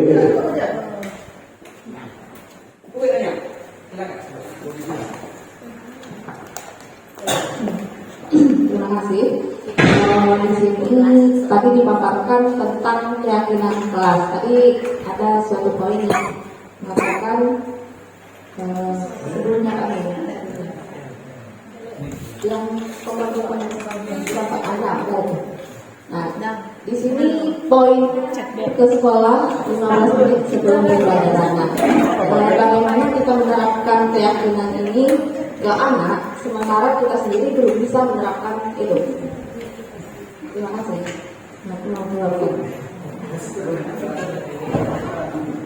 Mantap minggu pertanyaannya, langsung ke gurunya memberikan itu. Bagaimana menjelaskan pada anak kalau kita sendiri belum melaksanakannya? Nah ini konsepnya tetap kepada ibu kepala sekolah tentunya. Kalau kami beri jawaban itu Bu, sebagai pandangan, ini kan sebuah keyakinan kita terhadap pada anak dulu gitu. 15 menit usahakan sudah ada di sekolah atau sebelum itu 7:25 kan. Memang kayaknya seperti ini Bu. Tadi yasinan saya datang 7 lewat berapa tadi? Cuma ketemu saya masuk dulu kan 7:11. Nah baru datang Pak Haji 7:30 itu bel. Dan ini kejadian hampir terus berlangsung seperti itu. Saya mau marah pada anak itu lebih banyak di musola itu susah. Mau maaf ibu sekalian, maaf sekali lagi saya bilang, kami cuma tegak 2 orang kan itu, yang 3 dari Pak Ibu kadang-kadang, ada Pak Yuhal, ada Pak Andre kadang-kadang ada. Nah itu kan bagaimana kita menjelaskan kepada anak kita? Betul kata Ibu Widya tadi, kita mau ngajak anak berjamaah, guru yang sholat cuma 2 orang, mani gudo, harus seperti itu. Kita mengajak Yasinah, ayo anak, adik semuanya masuk. Kenapa dikit sekali datang hari ini? Ya guru cuma 2 orang tegak itu. 1 orang baik berkeliling. Saya dengan Pak Haji dalam itu. Gimana kita menyalahkan anak sebenarnya? Makanya juga ada refleksi tentang diri sendiri gitu. Nah ini betul. Makanya Bu, berapa itu kita bahas masalah tentang anak itu gimana. Selesai anak nanti kita bahas juga gurunya. Tak mungkin kita disiplinkan anaknya, gurunya nggak disiplin gitu. Kita kan lain, saya juga orang yang malas gitu kan. Ini pernah ke sana, ada anak sebelum belajar itu baca Quran. Bu, ibu lah yang ngajar tuh, kamu lain nggak ada ketemu. Dia nggak nggak. Sebenarnya kan budaya positif gitu, bagus sebenarnya. Cuman kalau memang itu biar kita sepakati lalu sekolah nanti jadinya. Jadi semua guru, kalau saya pengalaman dulu PPG itu anak bacanya masukan kalau di sekitar 1 guru itu semuanya serta membaca itu. Atau kalau memang itu sepakati sekolah belum bisa. Ya boleh, itu kan tergantung guru lagi sebenarnya. Tapi kan ini belum tertuang dalam apa? Dalam peraturan sekolah sebenarnya. Jadi ketika di sana kan protes sama anak kita. Kenapa beda? Nah mungkin bukannya misalnya pada alasannya saya guru agama. Ini suatu bentuk pemberian pelajaran positif saja pada kamu. Nah kalau mungkin kami guru yang umum, betul lagi mereka, apalagi orang-orang kayak Pak Min gitu kan, orang berusaha gitu. Tapi tetap ini kan sebuah hal yang positif sebenarnya, bukan yang negatif.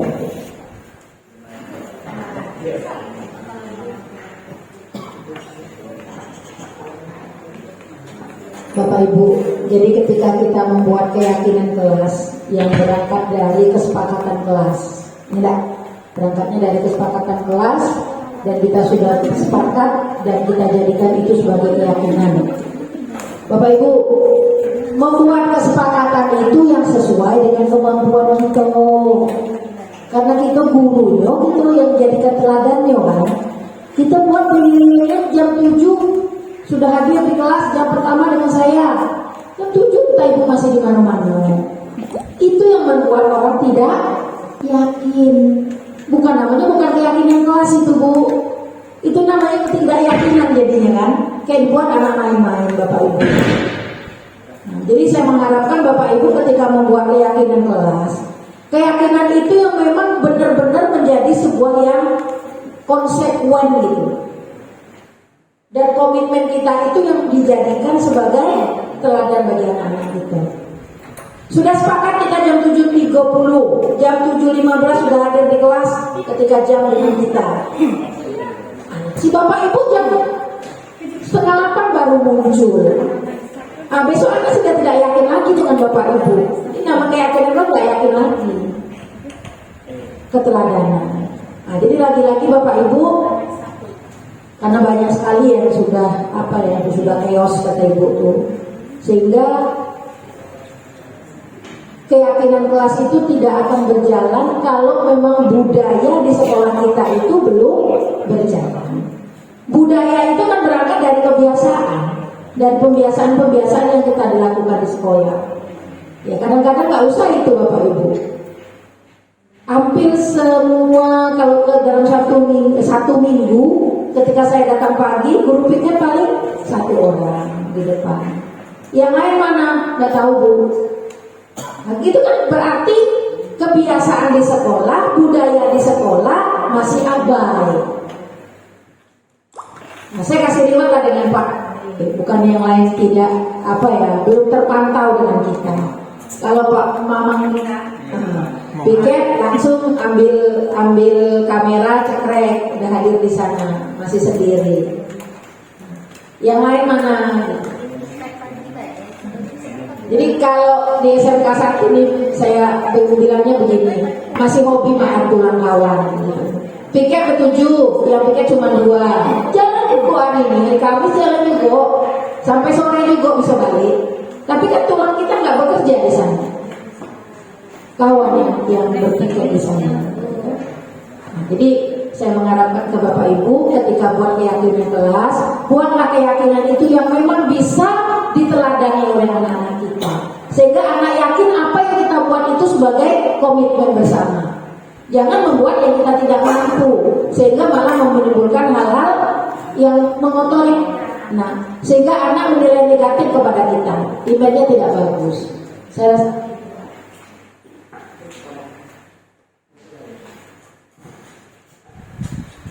baik, menambahkan sedikit. Jadi kalau kita cermati dari PN tadi, kalau kita ini sudah menjadi guru dari awal, mungkin kalau kita sebagai PNS sudah disumpah jabatan, ya artinya kita sudah tahu apa yang harus kita kerjakan, apa yang menjadi hak dan kewajiban kita.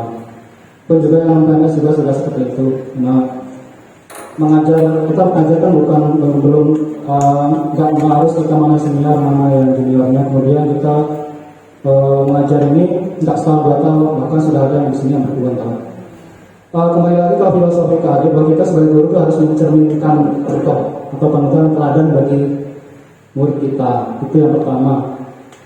Yang kedua, kalau bagaimana kalau sementara kita belum mencontohkan bersama, sementara kita sudah membuat keyakinan kelas. Nah, jadi kita berusaha untuk merefleksikan diri. Mungkin kalau di sekolah ini bersama-sama, mungkin kepala sekolah sebagai manajer, menginginkan sama untuk merefleksikan. Mungkin setiap sebulan sekali kita kumpul bareng merefleksikan tentang apa yang sudah kita kerjakan, tentang KBN-nya, tentang mungkin siswanya bermasalah kita bahas.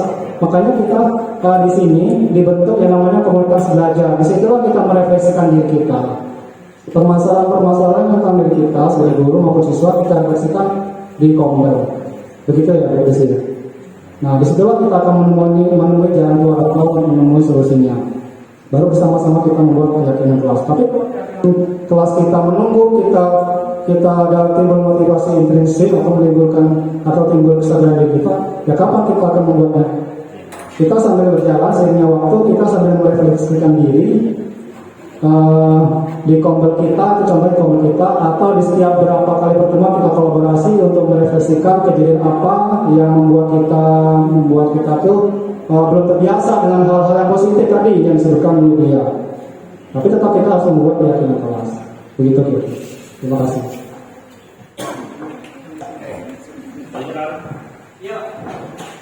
Nah, sedikit. Jadi seperti yang sampaikan tadi tentang keyakinan kelas, kalau kita diterapkan di sekolah kita ini nampaknya agak berat sekali ya. Karena apa? Yang sudah peraturan saja, yang sudah kita buat aturan, itu sering dilanggar siswa. Dan biasanya keyakinan kelas ini bisa kita lakukan ketika siswa-siswi itu sudah bisa menerapkan aturan yang ada. Kalau di kota-kota besar, siswa-siswi, guru itu sudah menerapkan aturan yang ada, baru bisa menerapkan keyakinan kelas. Ya, karena Pak yang sudah tertulis saja di sana, yang sudah ditentukan pada peraturan di sekolahnya, itu aja yang dilanggar. Bagaimana dengan keyakinan dia sendiri? Ya, dan keyakinan dia sendiri aja, oh iya saya akan berubah, ternyata tidak. Kita buat aturan, siswa masuk 15 menit sebelum masuk sudah ada di sekolah. Ya kan? Ternyata aturan kita tidak dilanggar. Ya, karena keyakinan itu datangnya pada diri kita sendiri, bukan dari orang lain. Kalau aturan itu semuanya sama. Ketika kita aturan sama, kalau kita bisa menerapkan semuanya, baik itu guru, siswa, ataupun TU dan yang lainnya bisa menerapkan semua, baru kita bisa menerapkan keyakinan. Sama juga yang disampaikan dari Wudila tadi, ya kan? Siswa membaca Al-Quran sebelum belajar, ya kan? Itu nampaknya di sini bukan peraturan, baru keyakinan kelas daripada Bu Nila saja. Makanya Pak, yang lain tidak menerapkan. Tapi kalau semua yang kita terapkan, kita buat aturan seperti ini, siswa harus ngaji sebelum dia belajar. Anak sudah pernah menerapkan, sudah bersatu tahun minimal sudah menerapkan, kita hilangkan aturan, kita buat keyakinan pada dia sendiri, itu kemungkinan berbisa. Karena daerah kita ini nampaknya agak sulit juga anaknya, ya, untuk aturan saja banyak dilanggar, apalagi keyakinan pada diri sendiri. Gitu. Ya. Jadi kalau saya sendiri, kalau kita untuk terapkan di sekolah kita ini agak berat. Mungkin kalau aturan-aturan yang kita buat yang sudah diterapkan dari sekolah itu sudah dilakukan dengan baik, ya kan? Tidak ada yang dilanggar peraturannya, baru kita bisa melakukan atau menentukan keyakinan pada kelas kita masing-masing. Nah, mungkin itu tambahan dari saya. Terima kasih. Anak itu kan ajaib. Anak ajaib.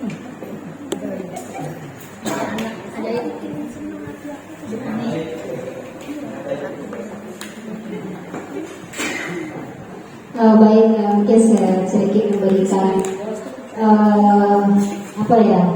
pendapat kepada kita semua di sini terkait dengan keyakinan kelas ataupun nanti berujungnya adalah keperaturan sekolah kita. Jadi Bapak Ibu, di sini yang dibahas untuk dalam program calon guru penggerak ini, kita diberikan diseminasi mengenai budaya positif. Nah, namanya budaya itu adalah kebiasaan yang dilakukan berulang-ulang. Jadi budaya itu tidak hanya sekali kita lakukan Bapak Ibu. Budaya itu kita lakukan berulang-ulang, kebiasaan yang kita lakukan berulang itu akan disebut dengan budaya. Nah, mana budaya yang akan kita lakukan? Yaitu budaya yang positif. Nah, kata-kata positif berarti yang baik-baik, yang diterima. Nah, itu maksudnya. Nah, sekarang salah satu budaya positif itu ada dikenal dengan disiplin positif. Nah, dari disiplin positif ini muncullah keyakinan kelas atau kesepakatan kelas yang nantinya akan kita terapkan kita sebagai pendidik kepada siswa kita.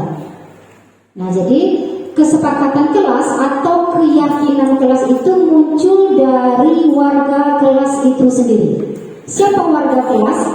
Pasti siswanya dan guru di dalamnya. Nah, itu yang keyakinan kelas atau kesepakatan kelas. Ada sebagian menyebutkan kesepakatan kelas, ada yang menyebutkan keyakinan kelas, tapi sama Bapak Ibu. Jadi kesepakatan kelas atau keyakinan kelas itu dibuat dan dilaksanakan oleh warga kelasnya. Warga kelas itu satu, siswanya yang di dalam kelas itu, kemudian gurunya yang mengajar di kelas itu. Jadi tidak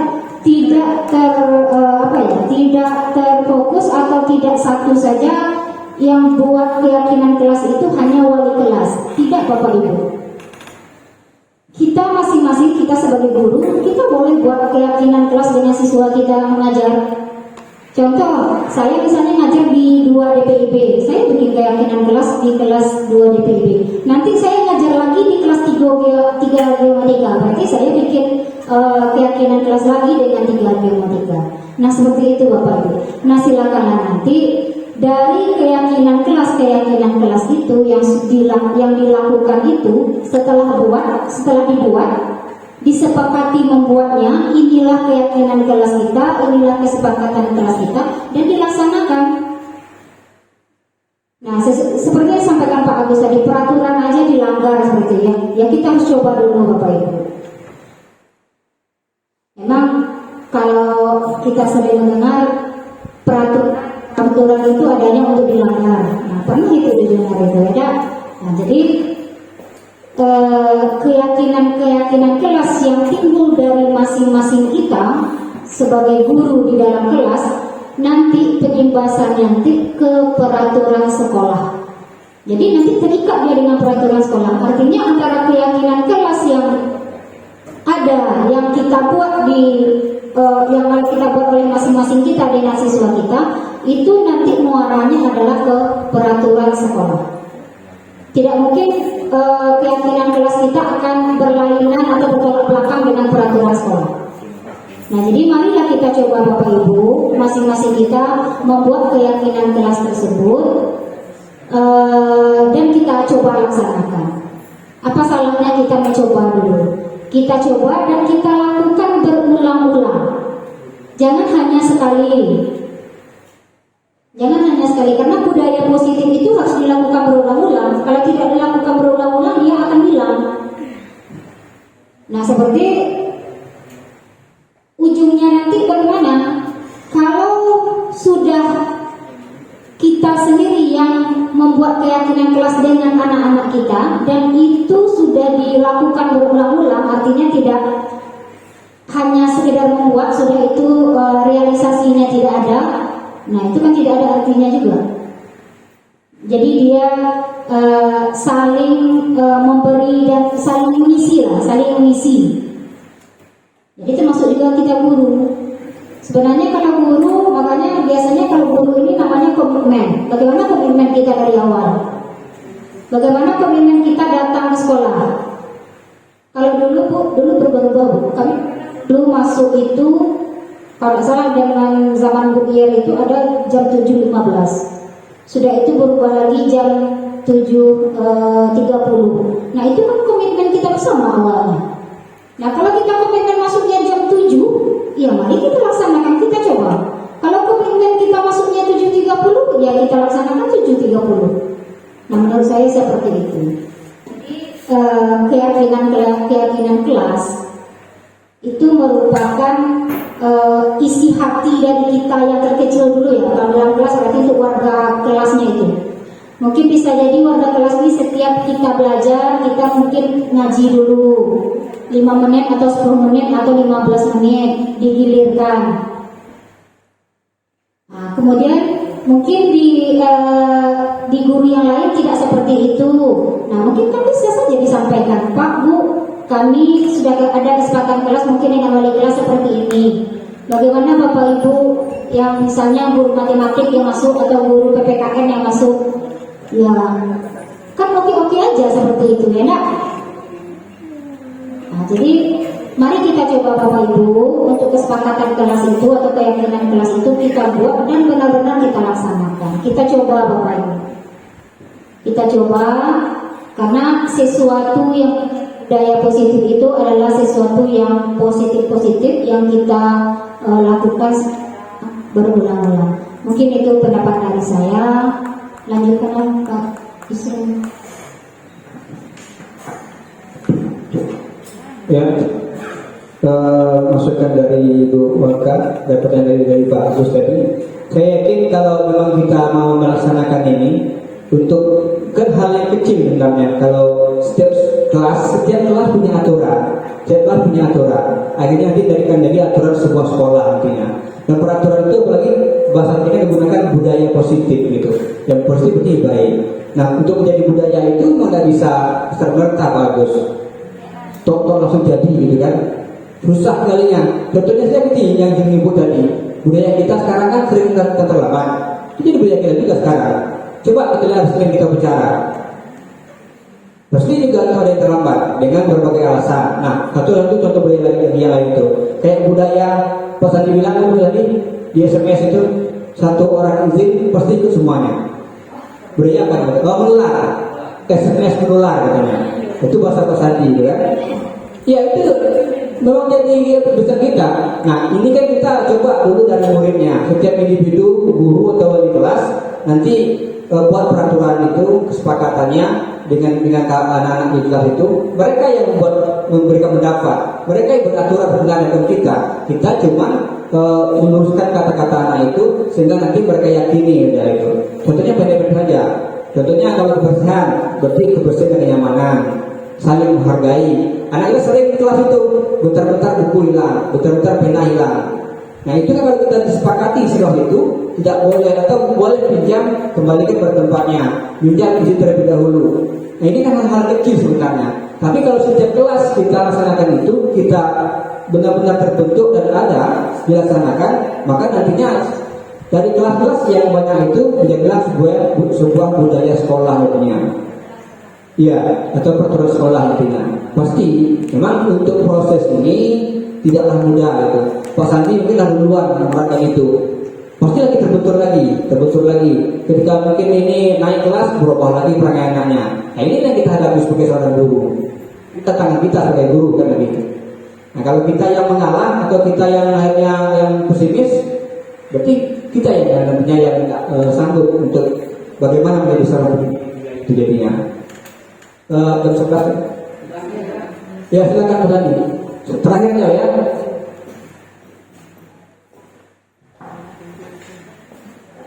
Assalamualaikum warahmatullahi wabarakatuh. Terima kasih untuk kesempatannya. Lagi masalah yang telah dipaparkan tadi. Segala sesuatu yang berkaitan dengan untuk kesepakatan bersama atau komitmen tentu tidak bisa jadi acuannya adalah 1-2 orang. Kalau itu negatif kan jadi masalah. Kalau yang positif, kalau ngambil acuan positif, makin banyak diikuti kan makin bagus. Yang masalahnya adalah selalu mengacu ke yang negatif.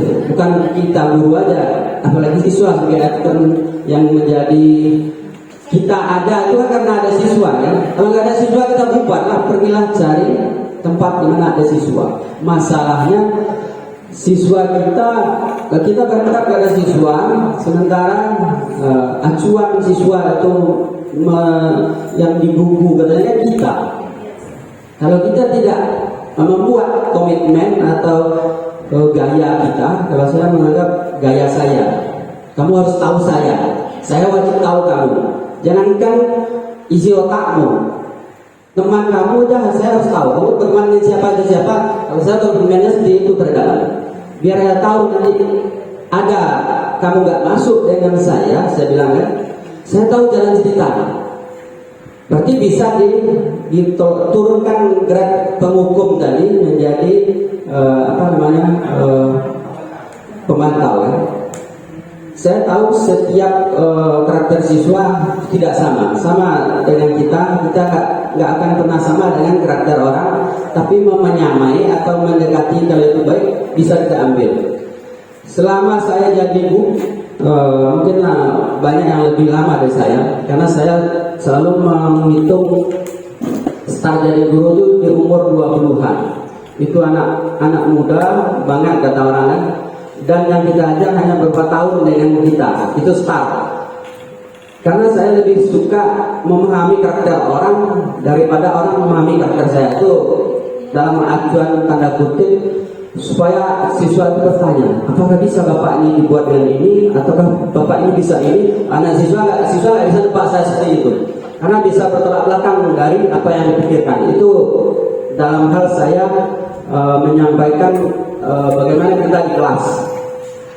Kalau kita sudah konsisten, nanti jangan salah menganggap bahwa ini ada anggapan negatifnya seperti mencari muka, mencari kenangan orang. Bukan itu tujuannya. Tujuannya hanya kebiasaan. Kebiasaan saya karena terpengaruh oleh kebiasaan di rumah. Orang di rumah, masa kita masih tidur dia udah pergi, kita nggak tahu jalan ceritanya, berarti harus ngimbangi kita. Kalau orang di rumah dia lebih cepat, berarti tidak kita ngimbangi. Ada faktor lain juga yang menyebabkan kenapa harus cepat datang, itu karena kita harus membuat kebiasaan. Kalau sudah terbiasa, berarti itu nggak terjadilah keyakinan. Jadi kan tanpa harus memaksa, kita biasanya karena udah kebiasaan. Jadi tujuan kita membuat kendali kelas atau yang sikap di kelas tadi, itu kita yang memulai dengan kita yang ambil alih. Kalau saya ambil alih setiap kelas tidak sama aturannya, karena sesuai dengan kebiasaan dan tingkah laku siswanya masing-masing. Misal ada satu sikap yang harus saya tetapkan di setiap yang saya ngajar. Saya nggak perlu mau ngajar pagi, mau siang. Sebelum masuk kan sesuai dengan aturan sekolah, kelas kan harus bersih. Jadi yang saya lihat itu aja duluan. Lihat semuanya harus bersih. Nggak boleh tidak, karena nggak akan belajar sebelum bersih.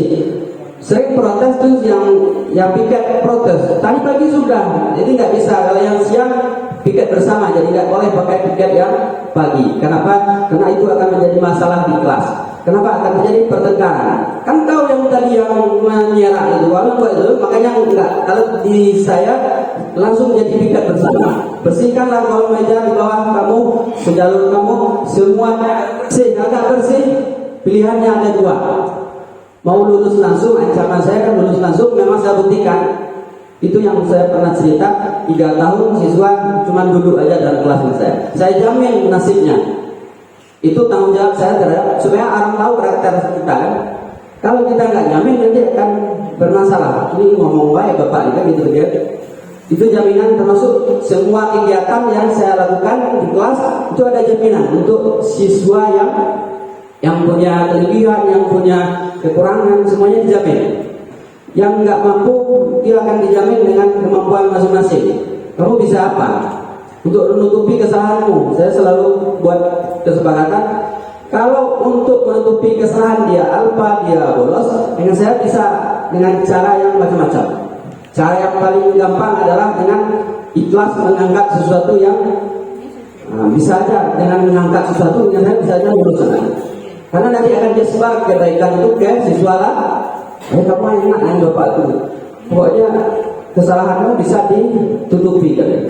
Itu tujuan saya supaya tersebar. Yang negatif juga saya akan tetap menyebarkan supaya jangan dilakukan ada regenerasi yang menyampaikan yang negatif, supaya nanti dia akan mengulang apa yang dilakukan oleh kakak kelas. Saya memutus rantai dan itu ternyata siswanya tidak benar, karena pas giliran dia ternyata nggak sama yang disampaikan oleh kakak kelasnya. Itu juga jadi bagian yang harus kita pikirkan. Setiap yang kita ambil sehubungan dengan sebab akibat yang kita buat dalam sikap di kelas, itu bagian dari kalau bisa tercatat. Kalau kita kurang mampu ya harus dicatat. Yang kalau mampu dengan ingatan atau setidaknya saya selalu nanya apa kesepakatan kemarin. Nah, seperti itu. Itu biasanya jadi saya sadar bahwa selama kita jadi guru, apalagi kami yang guru produktif ini, saya karena guru normatif, siswa hanya sekali atau setahun dengan saya. Kalau setahun berarti ingatan anak itu hanya sebatas setahun. Kalau ada yang positif itu tergantung. Kalau saya melihat sejak corona ini ada 3 generasi, 4 generasi itu paling susah mengendalikan dalam supaya bisa mau masuk karena faktor itu. Kenapa? Karena mungkin karena faktor itu tadi, sehingga semua siswa kita harus mulai dari apa? Kalau saya lebih setuju kita wajib mengenal karakter siswa, maunya siswa, keinginannya, mereka ini saya sangat setuju lagi. Kenapa? Karena tidak dituntut untuk tuntas kayak yang sudah wajib tuntas dengan program yang ada. Kalau ini kan enggak. Yang penting anak merdeka untuk melakukan dengan cara apapun, lalu dia bisa dikontrol. Nah, intinya adalah bisa dikontrol. Saya nggak tahu apakah benar atau salah, saya juga nggak tahu. Apa yang saya buat itu mungkin karena kreatif atau karena inisiatif, saya juga tahu. Tapi selama ini itu yang harus saya bilang tadi, ada satu kelas yang 99% nggak lulus dengan saya. Biasanya langganan itu anak listrik kan, dan itu saya tetap jamin dia akan lulus dengan syarat jangan sampai 3 bidang studi nggak lulus. Itu kesempatan minimal 1 atau 2 atau dengan saya aja, berarti saya akan meluluskan dia untuk biar naik. Itu terutama yang kelas 2 sekarang itu 100% lah dia tidak lulus dengan saya, padahal sudah buat kesepakatan dari awal di kelas. Yang mau nilai 98 ini kriterianya, ini yang nggak boleh dilakukan. Yang mau dapat nilai 85 ini kriteria. Sampai yang dapat nilai lulus terjelek di dunia, saya kasih tahu 7 KKM kan. Nilai terjelek di dunia tapi lulus, inilah KKM kata saya kan. Siapa yang mau dapat nilai ini yang harus kamu lakukan. Buat aja salah, seperti itulah.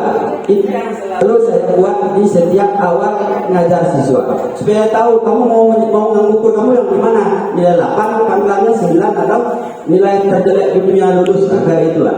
Mungkin hanya karena orang seni lah, tahu lah. Yang seni kan mikir seriusnya berapa menit sudah itu ngawur aja, yang penting itu aja. Kebiasaan selama jadi orang yang bergerak di bidang seni seperti itu. Mungkin itu aja gambaran penekanan saya tadi seperti itu. Buatlah diri kita konsisten, siswa tahu bahwa saya seperti ini. Kalau enggak, kalau dari segi masuk aja itu, kalau kita ngawur siswa langsung nebak. Ini pasti seperti itu yang sering terjadi, itu seperti itu. Kita belum konsisten dengan diri kita terhadap kelas yang kita kelola. Mudah-mudahan kalau ada kesepakatan atau dari sekolah serentak kita melakukannya dengan cara masing-masing. Karakter guru kan berbeda-beda, lalu niatnya sama, saya yakin nanti akan terbentuklah konsisten serentak, dan itu berdasarkan karakter guru masing-masing. Tetap melalui jalur aturan tetap dilakukan. Mungkin itu aja gambaran dari saya, penyampaian. Lebih kurang mohon maaf. Assalamualaikum warahmatullahi wabarakatuh.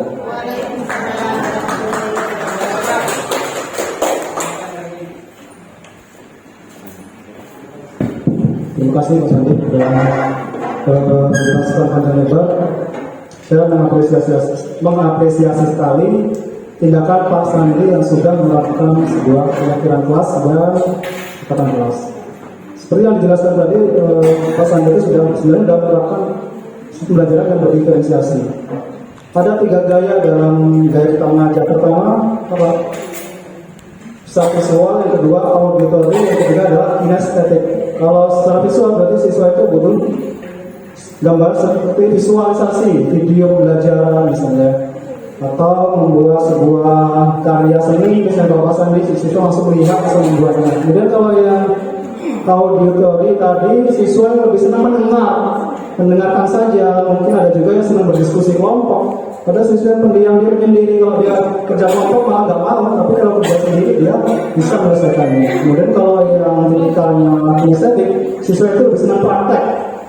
Ya, jadi siswa kita ajak praktek ke dalam ruangan workshop atau di luar, langsung memperagakan apa yang sudah dipelajari di kelas. Jadi, kalau saya lihat Pak Sandi tadi sudah melakukan seperti itu, keyakinan kelasnya berdiferensiasi dan udah kombinasi 3 tadi, visual, auditory dengan kinestetik. Terima kasih, mungkin itu saja tanggapan dari saya.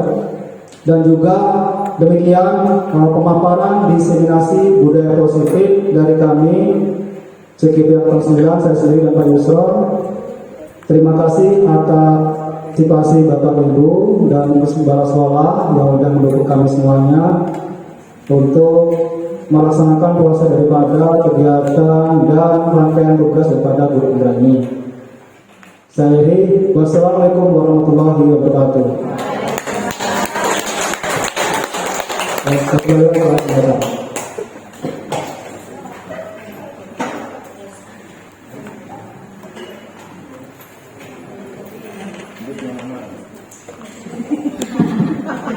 Baik, terima kasih kepada Pak Yuhal Widodo dan Pak Yusron. Sangat menarik sekali tadi apa diseminasinya ya. Jadi di sini saya buat catatan kecil, mungkin bisa jadi bahan refleksi atau renungan kita, di mana tadi mengenai teori kontrol kita ada miskonsepsi guru kan. Di sini ilusi guru mengontrol murid, padahal murid itu sedang kucing-kucingan dengan kita, tapi kita merasa mengontrol mereka, padahal mereka sedang menipu kita kan. Kemudian ada lagi ilusi bahwa orang dewasa berhak memaksa. Nah, kalau itu kita terapkan mungkin menimbulkan pertentangan dengan kita yang melawan. Nah, itu ilusi dari teori kontrol.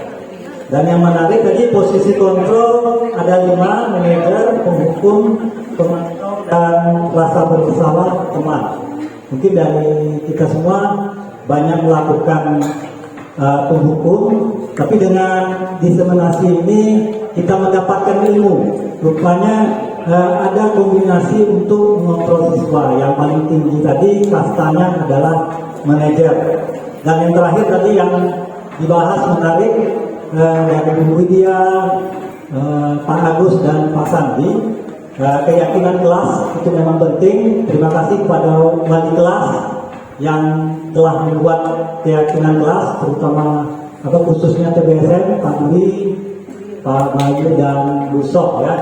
Karena anak laki-laki ini cenderung lebih susah diatur. Padahal menurut yang urusan yang punya anak perempuan sama saja ya. Nah, mungkin dengan keyakinan kelas ini dapat membendung kenakalan mereka, karena memang itu usia mereka kan, salah satu usia mereka kan. Nah, tapi betul juga kata Bu Widya itu mulainya harus dari gurunya dulu. Seperti peribahasa, buah jatuh tidak jauh dari pohonnya kan.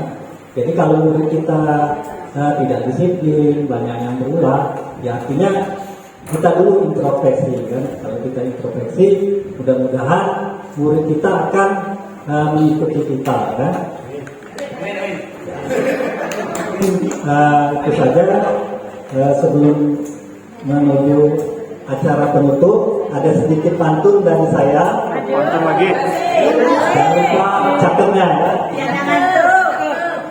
Sungguhlah manis buah kue ini, buah dimakan Pak. Berakhir sudah acara hari ini, semoga bisa memberi manfaat.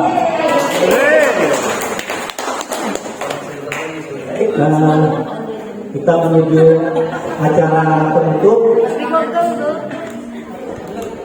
Oke, mungkin nanti ada lanjutan acara penutup dari kurikulum. Acara hari ini saya tutup dengan kalimat alhamdulillah, kita ucapkan secara bersama-sama. Alhamdulillah.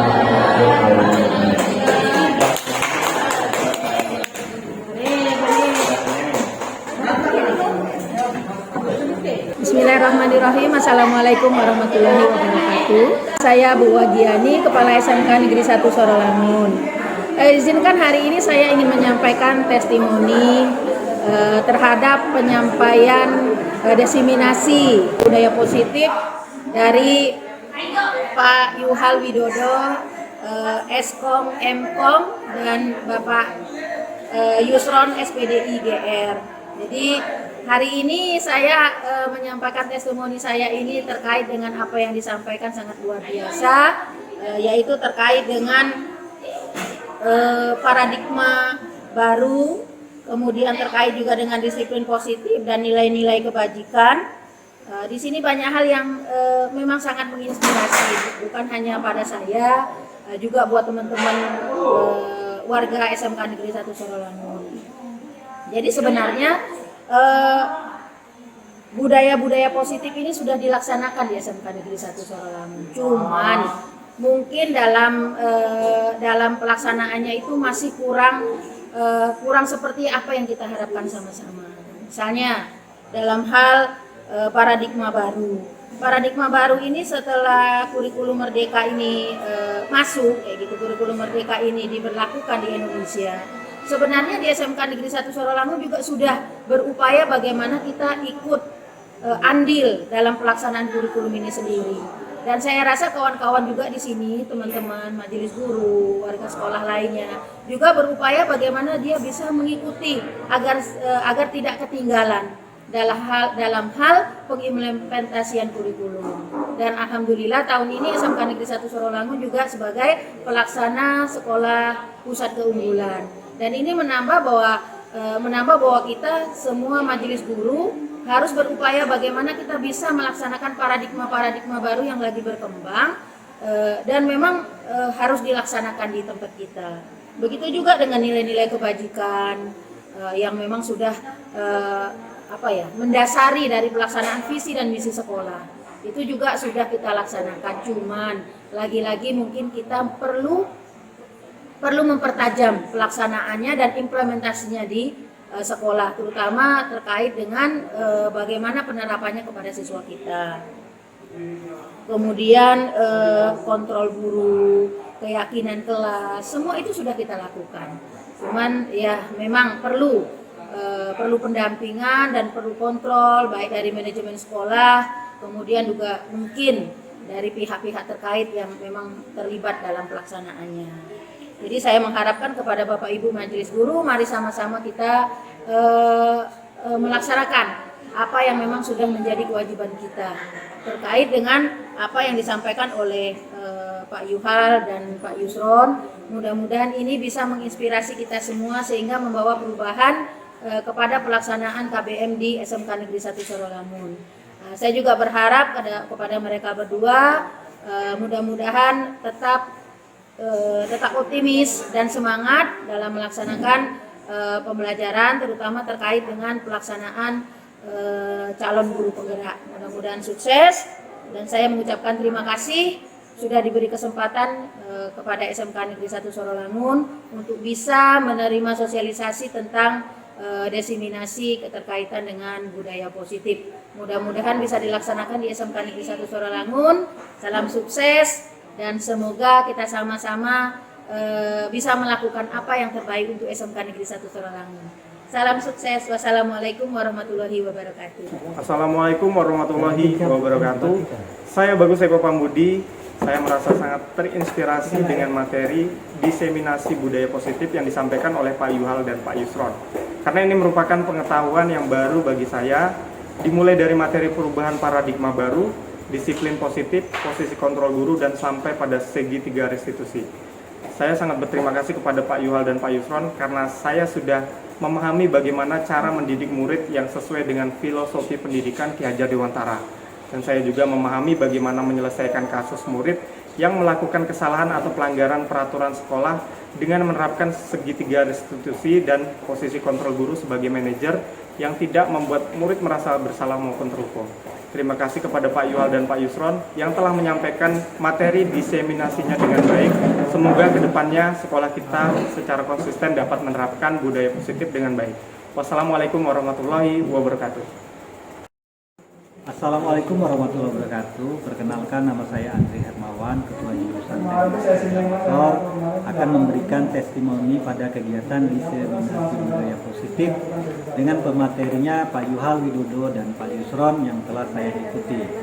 Dalam seminar tersebut saya merasa sangat senang dan termotivasi karena mendapatkan banyak pengetahuan dan wawasan, khususnya mengenai disiplin positif, nilai-nilai kebajikan, dan posisi kontrol guru, serta segitiga restitusi. Harapannya saya kedepannya budaya positif ini dapat diterapkan bagi seluruh siswa dan seluruh warga sekolah dengan membentuk keyakinan kelas dan sekolah melalui kolaborasi bersama kepala sekolah, guru, dan siswa dengan dasar-dasar nilai kebajikan yang diyakini. Selanjutnya guru dapat menyelesaikan masalah kasus siswa dengan posisi kontrol guru yang tepat, yaitu sebagai manajer, memberikan contoh dan panutan bagi siswa dengan penerapan disiplin positif. Bersama rekan guru secara konsisten dapat menerapkan budaya positif di sekolah dengan baik sehingga memberikan manfaat dan perubahan yang positif ke depannya. Terima kasih kepada Pak Yuhal dan Pak Yusulan yang telah memberikan materi budaya positif dengan baik sehingga saya dapat memahami semua yang disampaikan oleh beliau tersebut. Baik, akhir kata saya ucapkan wassalamualaikum warahmatullahi wabarakatuh.